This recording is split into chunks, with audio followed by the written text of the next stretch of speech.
Shalom, shalom. Shalom à tous, frères et sœurs.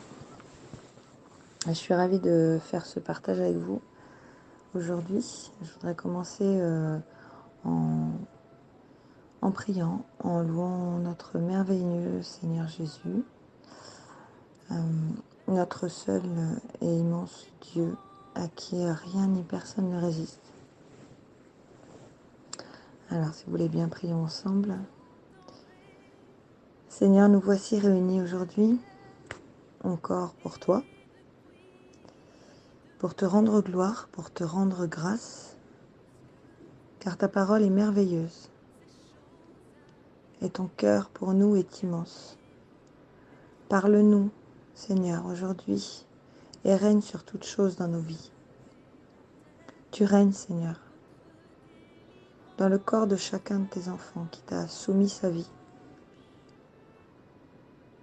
Alors, Seigneur Jésus, aujourd'hui, nous te remettons tout, nos problèmes, nos projets, nos besoins. Viens régner sur nos familles, nos enfants, notre santé, nos finances. Tout, Seigneur, prends la première place dans nos pensées. Prends toute la place qui te revient et ouvre nos oreilles aujourd'hui pour que ce message que tu as préparé pour nous soit retentissant dans tous les domaines où nous avons besoin. À toi soit rendue toute la gloire. Dans le nom de Jésus, nous avons prié. Amen. Amen.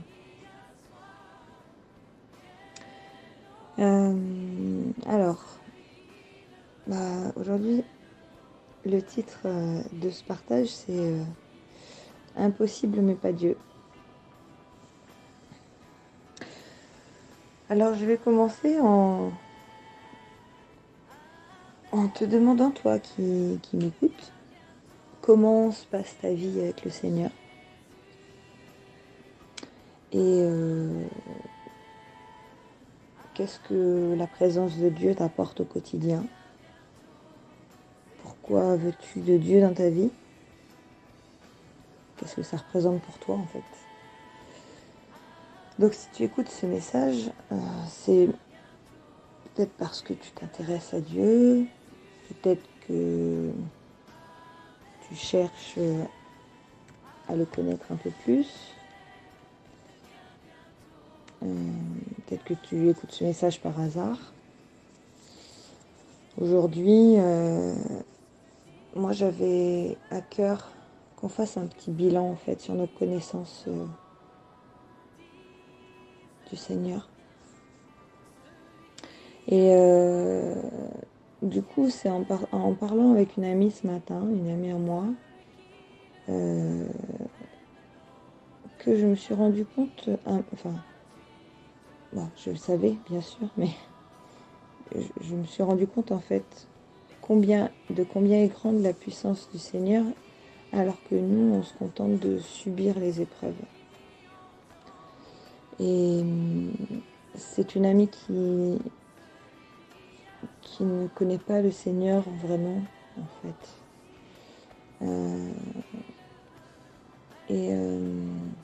Elle m'a partagé ses combats pour avoir un enfant.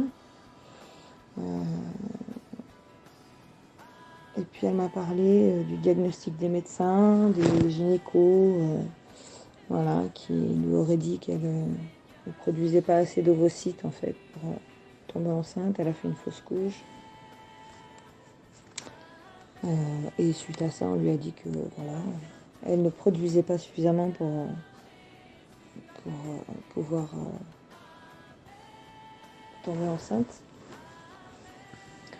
Donc bref, elle m'a expliqué en fait tout le désarroi en fait qui était tombé sur elle quand on lui avait annoncé qu'à moins de 35 ans elle était en préménopause.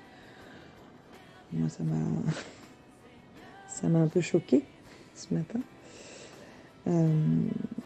Et donc forcément elle pleurait en me racontant son histoire et puis en m'expliquant en fait les tensions que la non-réussite de 3 ans de FIV avait provoqué en fait dans son couple en fait les tensions, les disputes. Donc moi j'ai ressenti une énorme injustice, une grosse colère, et parce que moi j'ai cette conviction que Dieu ne nous a pas créés imparfaits ou pas complètement capables de donner la vie, par exemple. Il y a plein de domaines comme ça où on nous donne des paroles de limitation ou de diminution même de nos capacités, alors qu'en réalité, le Seigneur, il sait bien ce qu'il a mis en nous, hein. Il a mis en chacun de nous des capacités et des dons. Voilà. Donc on ne connaît pas toujours tous les dons qu'il nous a fait, mais il nous aide à les découvrir au fur et à mesure de notre vie. Et donc voilà, moi j'ai cette conviction que tout ce qu'il fait, le Seigneur, de toute façon, c'est parfait. Alors, je sais bien qu'il y a des femmes qui sont stériles, ou des hommes aussi. Mais je crois aussi que le Seigneur, il n'est pas limité dans ses capacités, qu'il peut très bien restaurer ce qui ne va pas en nous, quoi. Parce que, à la base, on n'a rien qui nous prouve que c'est lui qui nous a voulu comme ça. On vit dans l'ère du péché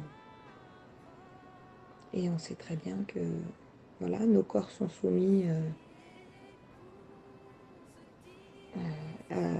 non pas à la volonté de Dieu au départ. Au tout début, oui, c'était le cas, mais là, c'est plus le cas. Donc voilà, on est confronté, tout le monde est confronté à la maladie, à des choses qui se dérèglent. Mais à la base, c'est pas comme ça qu'on a été créé en fait. Alors, la preuve en est, c'est que quand on va dans Genèse au chapitre 1, au verset 27-28, on s'aperçoit que on comprend en fait que le Seigneur, c'est pas comme ça qu'il nous a créés. Parce que la première chose qu'il a dite d'Adam et Ève, quand il les a créés, c'est multipliez-vous. Donc, on va lire les versets dans Genèse au chapitre 1, versets 27-28. Dieu créa l'homme à son image. À l'image de Dieu, il le créa. Il les créa hommes et femmes. Dieu les bénit et leur dit, soyez féconds et multipliez-vous. Remplissez la terre et soumettez-la. Soyez les maîtres des poissons de la mer, des oiseaux du ciel et de tous les animaux qui vont et viennent sur la terre. Donc si Dieu nous a créés à son image, hommes et femmes, on nous le répète, à l'image de Dieu, il le créa. Donc l'être humain, quand on dit l'homme, il créa l'homme, et il créa l'être humain, homme et femme, à son image. À son image parce que dans sa perfection, en fait, il nous a voulu identiques à lui, sous plein d'aspects.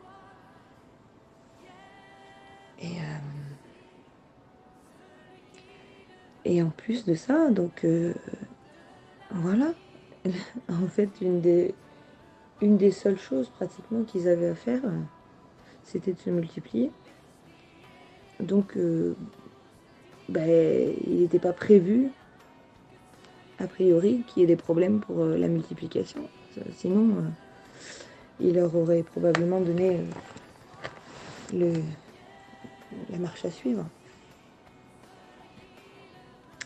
Donc là, voilà, c'est quelque chose d'évident. Et on voit que il leur dit, soyez féconds, multipliez-vous. Il nous a donné la bénédiction d'être féconds. Donc à la base, voilà, les femmes ou les hommes ne sont pas faits pour ne pas être féconds. Et en plus de ça, il leur a dit, enfin il nous dit par sa parole, remplissez la terre et soumettez-la. Soyez les maîtres. Alors après, il énumère des poissons, des oiseaux, des animaux qui vont et viennent sur la terre. Toutes sortes d'animaux, en fait, on était censé à la base les soumettre à notre autorité, cette autorité qu'il nous avait donnée. Alors du coup, mon amie, je l'ai laissé parler parce qu'elle avait besoin, et puis j'ai fini par lui demander, crois-tu en Dieu? Et là, elle s'est mise à pleurer en me disant qu'elle croyait en quelque chose de supérieur. Voilà, etc. Des choses. Elle croit dans le pouvoir des pierres, elle croit en plein de choses en fait. Et donc après, je lui ai expliqué quand même. J'ai pas pu m'empêcher forcément de lui expliquer que le seul en fait qui connaissait sa situation et qui pouvait restaurer son corps, c'était celui qui l'avait créé.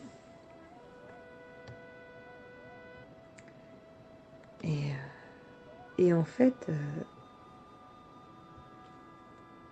les gens aujourd'hui ont un problème à reconnaître la souveraineté de Dieu.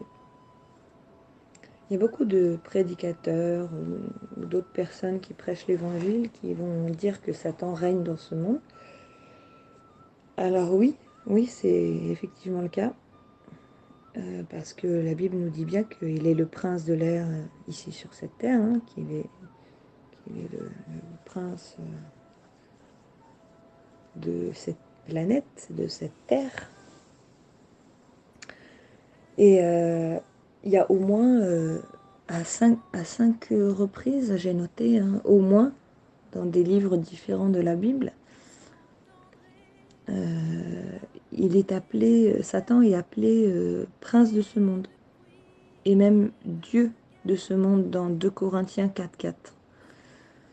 Mais à aucun moment la Bible nous dit qu'il est seigneur ou roi, non plus. Donc, ce que je veux dire, c'est que il n'est pas, en principe, réservé à quelqu'un d'autre que le Seigneur Jésus d'être appelé par ses qualificatifs de roi ou seigneur. Et pour cause, Satan n'a que le pouvoir qu'on veut bien lui donner.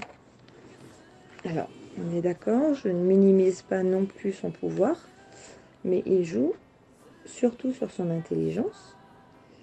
Et pour ça, du coup, on ne peut pas lui enlever, il est malin. Hein. Il nous suggère des choses et s'arrange pour nous faire croire que c'est vrai. Et d'ailleurs, on a un verset dans 1 Jean 4:4 qui nous dit « Vous, petits enfants, vous êtes de Dieu, et vous les avez vaincus, parce que celui qui est en vous est plus grand que celui qui est dans le monde. » Voilà pourquoi je dis que il n'a le pouvoir que le pouvoir qu'on veut bien lui donner. Parce que la Bible nous dit que de toute façon, il a été vaincu. Voilà. Et nous, enfants de Dieu, on est de Dieu. Une fois qu'on est né de nouveau, on est enfant de Dieu. On est citoyen céleste du royaume des cieux. Et ça veut dire qu'on a la puissance que le Seigneur Jésus a acquise aussi. Puisque on est co-héritier du royaume des cieux avec lui. Donc on nous dit bien là que le plus grand, le plus puissant, il est en nous. C'est pas celui qui est dans le monde. Et Ève aurait dû soumettre le serpent à l'autorité que Dieu lui avait donnée. Elle aurait dû exercer son autorité sur le serpent. Mais là, elle ne l'a pas fait. Donc nous devons exercer l'autorité qui nous a été léguée. Alors souvent, les gens, ils écoutent tout un tas de choses sur le diable, son fonctionnement, etc.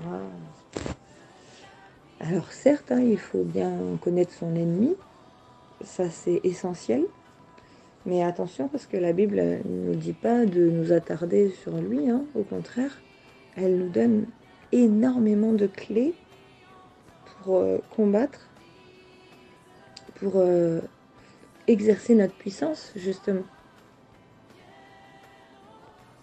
Et donc au contraire, nous, on doit plutôt déployer plus d'énergie à résister au diable qu'à chercher à le connaître, car il ne faut pas attendre bien longtemps pour qu'il s'invite, hein, de toute façon. Donc lui, il va toujours s'immiscer, il va toujours essayer de s'immiscer et dans notre vie, dans nos pensées, et sans s'en rendre compte, on va lui accorder plus de place qu'au Seigneur Jésus. Donc en fait, c'est lui qui va finir par régner, parce qu'il va réussir à nous troubler, à nous faire peur. Et quand c'est comme ça, c'est lui qui règne, c'est pas le Seigneur Jésus. Et là, on ne peut pas expérimenter la puissance du Seigneur quand c'est comme ça. Jacques 4 au verset 7 nous dit bien « Soumettez-vous donc à Dieu, résistez au diable et il fuira loin de vous. » On réduit souvent ce verset « Résistez au diable et il fuira loin de vous ». Mais le verset en entier, c'est quand même ce conseil, c'est « Soumettez-vous à Dieu et vous pourrez résister au diable et il fuira loin de vous ». C'est la conséquence en fait. Parce que nous, tout seuls, on ne peut rien faire. On ne peut pas résister tout seul. Donc, c'est évident qu'il faut d'abord se soumettre à Dieu, à celui qui l'a déjà vaincu. La Bible nous dit dans Hébreux 9 au verset 11 que Jésus est le souverain sacrificateur dont nous avons besoin. Il nous est dit, mais Christ est venu comme souverain sacrificateur des biens à venir. Donc, toutes les bénédictions, en fait, qui sont prévues pour nous.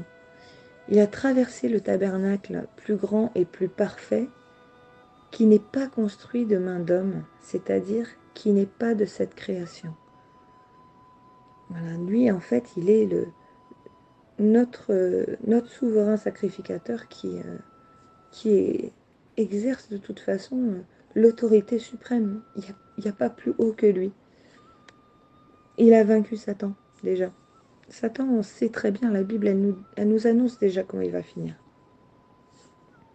Donc il n'y a pas de raison, si nous, on est co-héritiers du Seigneur Jésus, du royaume des cieux, avec le Seigneur Jésus, il n'y a pas de raison qu'on ne puisse pas exercer la même autorité, puisqu'elle nous a été donnée, cette autorité.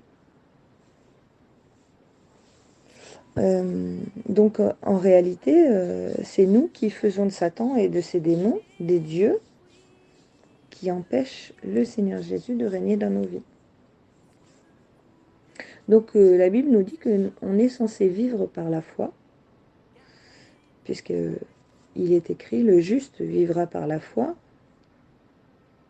Alors ça c'est écrit plusieurs fois dans la parole de Dieu, il y a au moins 4 livres qui y font référence. Je pense que j'ai même pas tout noté. Alors, moi je me dis, si c'est répété au moins 4 ou 5 fois, c'est peut-être quand même que c'est important. Donc on sait très bien que celui qui nous rend justice, c'est Dieu. Hein. Et donc si on n'a pas foi en lui, c'est évident qu'il ne peut pas nous rendre justice. Parce que c'est intrinsèquement lié en fait. On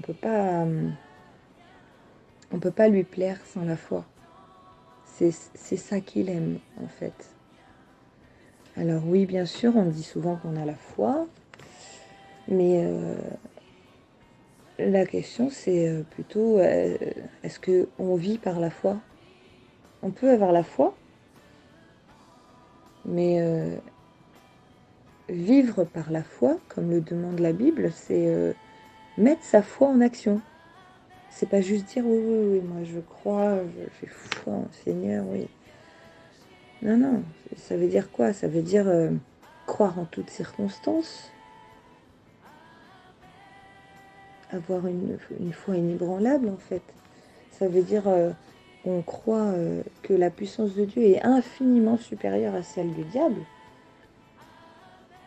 Mais du coup, pour croire, ben, il faut savoir vraiment en quoi ou en qui on croit. Et parce qu'il faut bien être honnête que c'est en connaissant quelqu'un qu'on peut avoir confiance en lui. La vérité, c'est que le Seigneur, il est fidèle et que sa puissance, elle est disponible pour tous ceux qui en ont besoin et qui la demandent. Voilà, à plusieurs reprises, hein, dans plusieurs livres aussi, on trouve des versets qui nous disent, mais vous demandez mal, vous n'obtenez pas parce que vous demandez mal, vous ne demandez pas.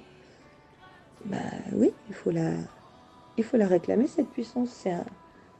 C'est quelque chose qui nous est donné, qui nous est offert. Donc si on n'arrive pas à l'expérimenter, il faut la demander. Elle est disponible pour la guérison de nos corps, pour la guérison de nos âmes, pour la restauration de nos couples, ou de notre vie financière, ou la conversion même de gens qui resteraient incroyablement incrédules. En fait, la puissance de Dieu n'a aucune limite.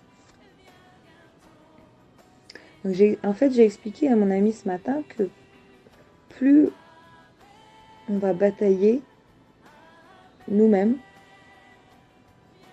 plus on ne permettra pas au Seigneur Jésus de régner, en fait.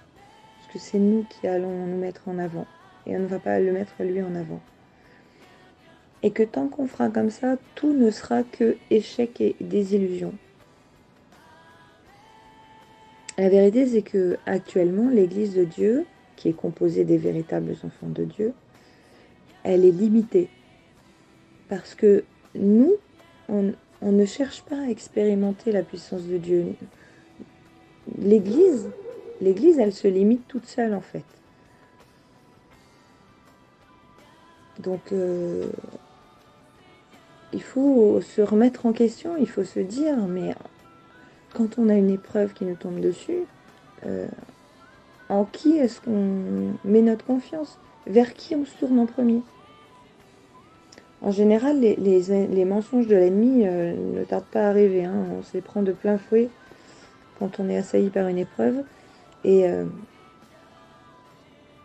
ce qui, bien sûr, nous empêche de garder le discernement sur la situation et nous détourne de celui qui doit nous fortifier et nous secourir. Ésaïe 59, 1 nous dit « Non, la main de l'Éternel n'est pas trop courte pour sauver, ni son oreille trop dure pour entendre. »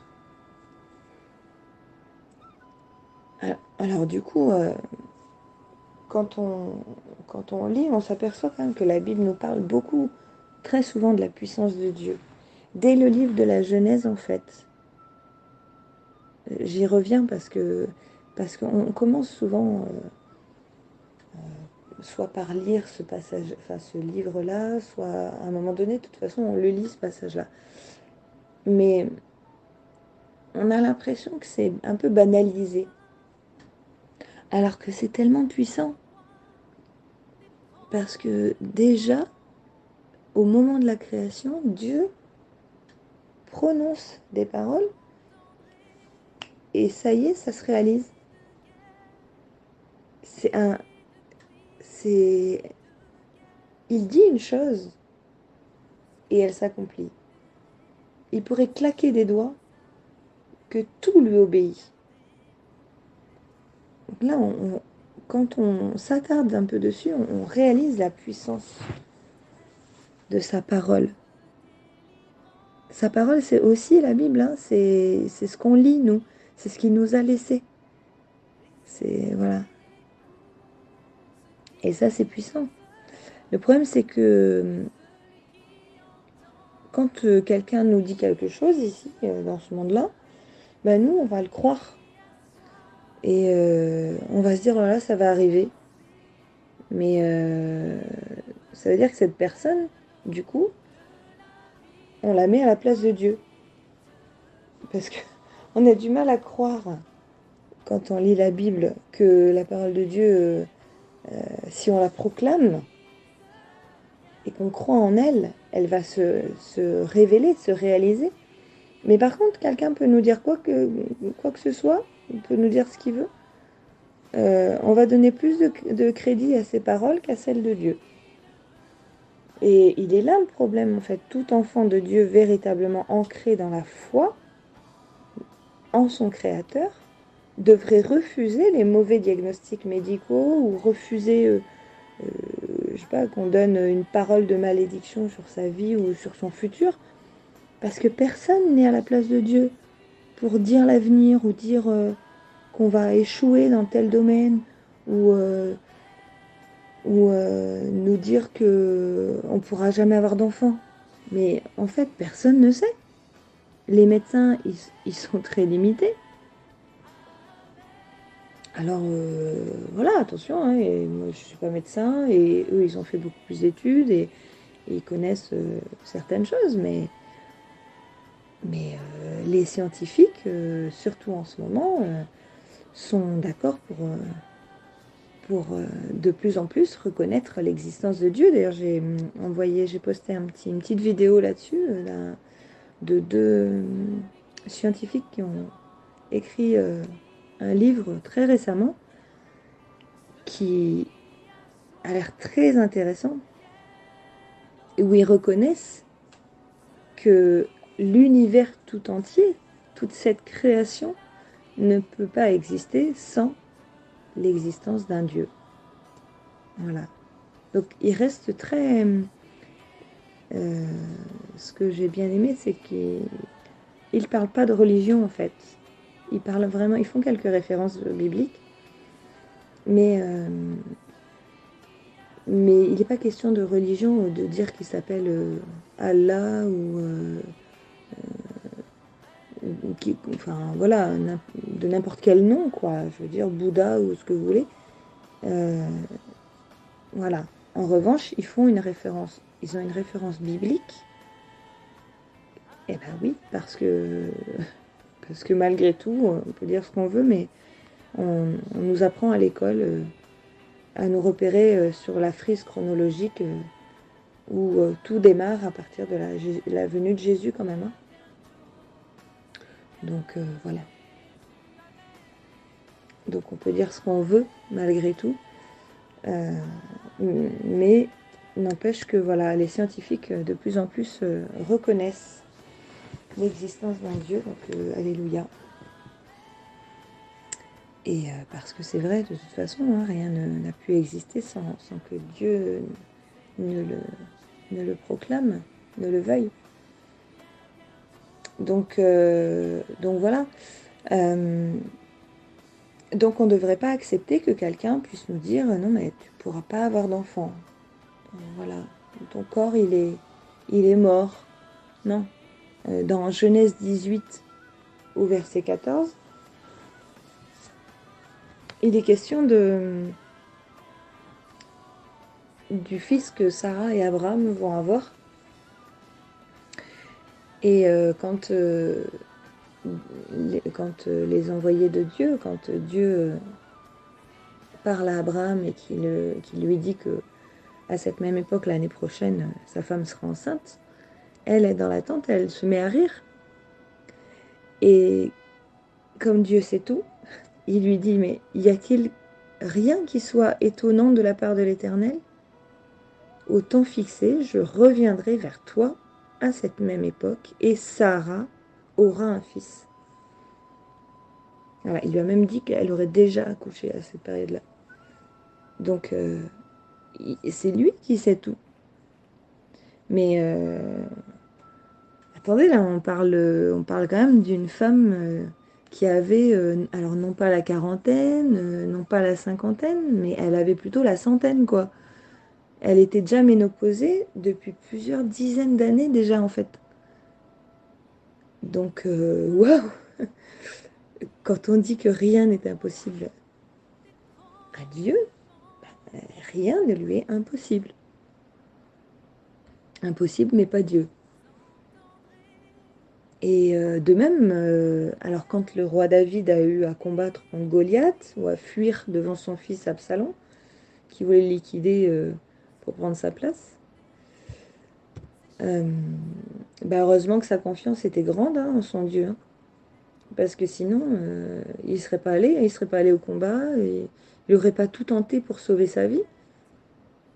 Mais lui, il avait compris qu'il devait faire et que Dieu serait là. Et il savait qu'il avait une part à faire, mais que la part qui le dépassait complètement, c'était pour son Dieu, qu'il allait s'en occuper. Il serait là et il allait le secourir. Il connaissait sa fidélité. Il savait que Dieu, il n'est pas comme un homme.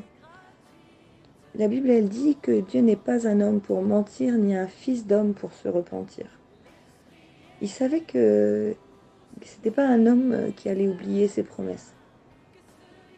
Hébreux 6,10 nous dit « Car Dieu n'est pas injuste pour oublier votre travail et l'amour que vous avez montré pour son nom, ayant rendu et rendant encore des services aux saints. »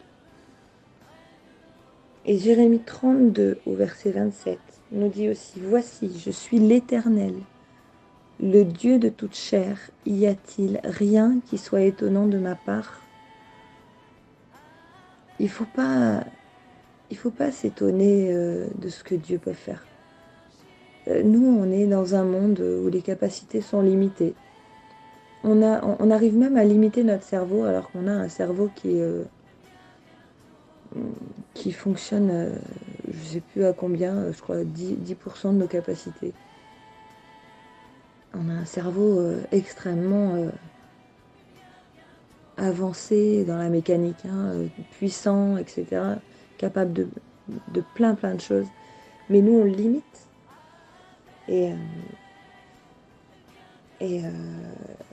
Alors que Dieu, lui, n'est pas limité. Son intelligence, sa puissance n'est pas limitée. Paul aussi dit dans 2 Corinthiens 12 au verset 9, « Et il m'a dit, en parlant du Seigneur Jésus, « Ma grâce te suffit, car ma puissance s'accomplit dans la faiblesse. » Il faut accepter aussi qu'on ait des faiblesses et qu'on ne puisse pas tout résoudre tout seul. On a des faiblesses, on a des combats, il y a des choses qu'on ne maîtrise pas. C'est comme le roi David. Nous, on fait ce qu'on a à faire. Et puis, pour le reste, pour toutes ces choses-là, c'est Dieu qui doit s'en charger. Éphésiens 3, verset 20 nous dit « Or, à celui qui peut faire, par la puissance qui agit en nous, infiniment au-delà de tout ce que nous demandons ou pensons. » Celui qui peut faire, par la puissance qui agit en nous, c'est Dieu, c'est notre Père céleste, par son Saint-Esprit qui agit en nous.